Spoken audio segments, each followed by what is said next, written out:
औज़ुबिल्लाहिमिनश्शैतानिर्रजीम बिस्मिल्लाहिर्रहमानिर्रहीम अस्सलाम वालेकुम डियर स्टूडेंट्स।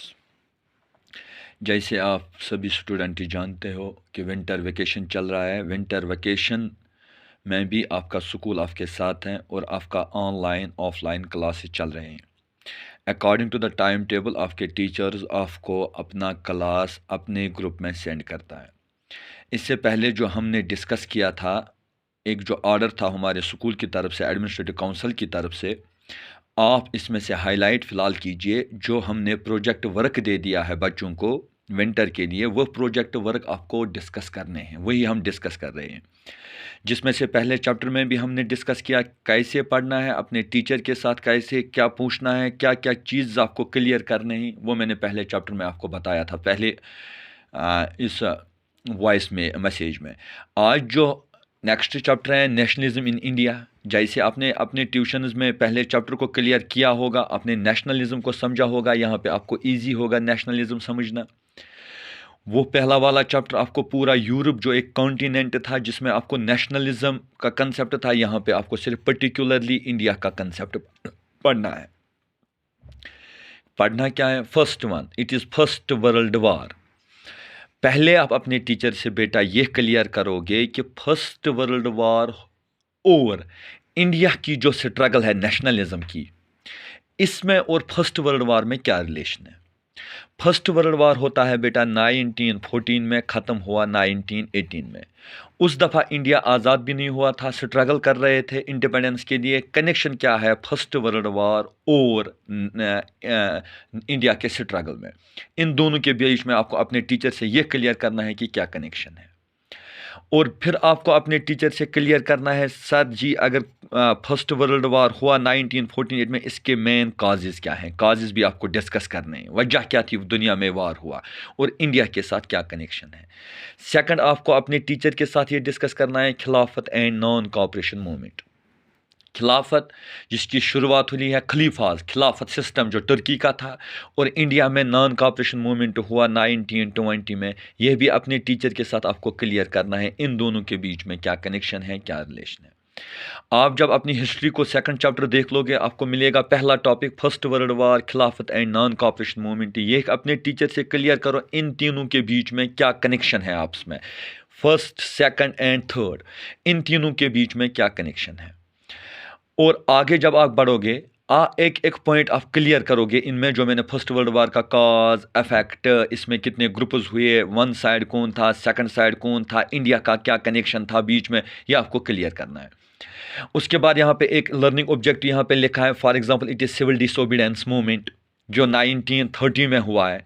ये भी अपने टीचर से आपको क्लियर करना है, ये सिविल डिसोबीडियंस का मतलब क्या है, जिसको हम कहते हैं उर्दू में सिविल नाफरमानी तहरीक। पहले आप क्लियर करोगे अपने टीचर से what is difference between civil disobedience movement and non cooperation movement. अपने टीचर से ये क्लियर करोगे आप।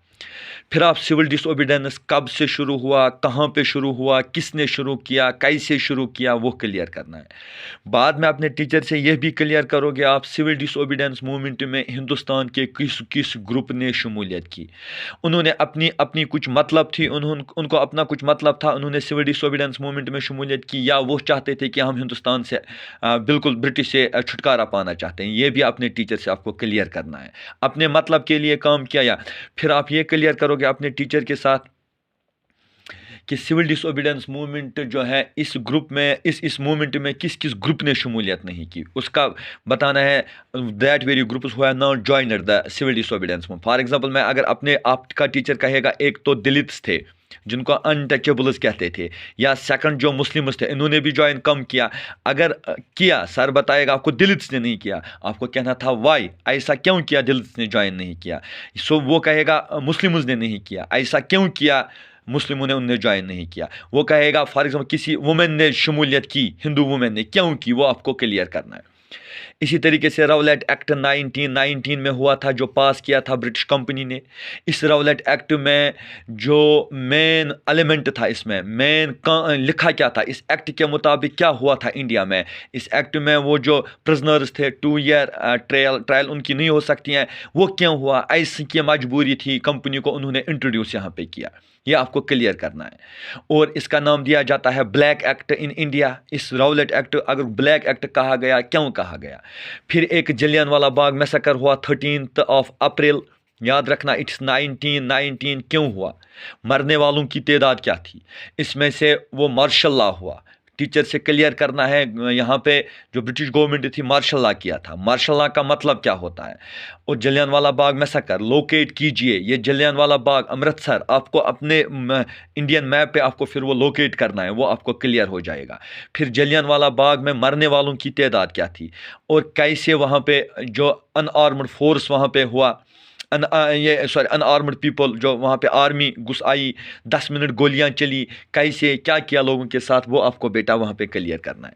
उसके बाद एक पॉइंट मैंने लिखा है यहाँ पे साइमन कमीशन, जो एक कमीशन बना दिया है अंडर सर जॉन साइमन। पहले टीचर से क्लियर करो सर जॉन साइमन कौन था, ये साइमन कमीशन क्या था, why company put forward the Simon commission in India, what was the main cause behind that, ऐसा क्या मजबूरी थी उनको, इन्होंने साइमन कमीशन यहाँ पे इंट्रोड्यूस किया, जो 1927 में कंपनी लंदन में स्टार्ट हुआ और 1928 में इंडिया पूछा। ये क्लियर करो अपने टीचर से। जब इंडिया आया लोगों ने वेलकम किया, लोगों ने इसको रिग्रेट किया, लोग वो अपोज हुए, इनको सपोर्ट किया या अपोज हुए, ये भी बेटा अपने टीचर से आपको बिल्कुल क्लियर करना है।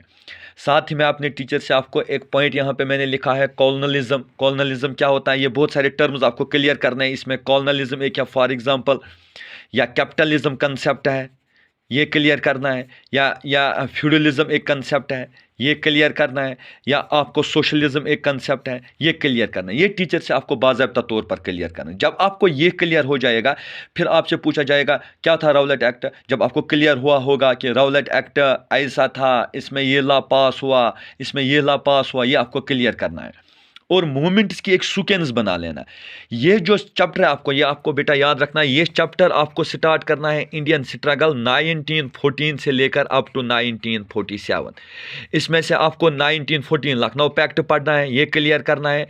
1915 आपको चंपारण एक जगह है, चंपारण, जिसको हम चंपारण मूवमेंट कहते हैं, वहाँ पे हुआ। क्यों हुआ चंपारण मूवमेंट, 1916 में हुआ खेदा मूवमेंट। खेदा एक जगह है, वहाँ पे लोगों ने ये मूवमेंट्स क्यों की। फिर 1917 में आपको पढ़ना है, इसमें खेदा 1916 फर्स्ट चंपारण खेदा। 1917 आपको पढ़ना है अहमदाबाद हंगर स्ट्राइक हुआ, हंगर स्ट्राइक, ये आपको क्लियर करना है अपने टीचर के साथ। फिर 1919 में हुआ था राउलेट एक्ट, ये सीक्वेंस के हिसाब से आपको पढ़ना है। Rowlatt act plus Jallianwala Bagh massacre, ये क्लियर करना है, जैसे मैंने अभी बता दिया आपको। 1920 का NCM non cooperation movement clear करना है। 1922 अगर गांधी जी ने ये मूवमेंट नेशनलिस्ट लीडर्स ने स्टार्ट किया, फिर विड्रॉ क्यों किया 1922 में। साथ ही में 1921 का पढ़ो, किस किस ने इसमें ज्वाइन किया।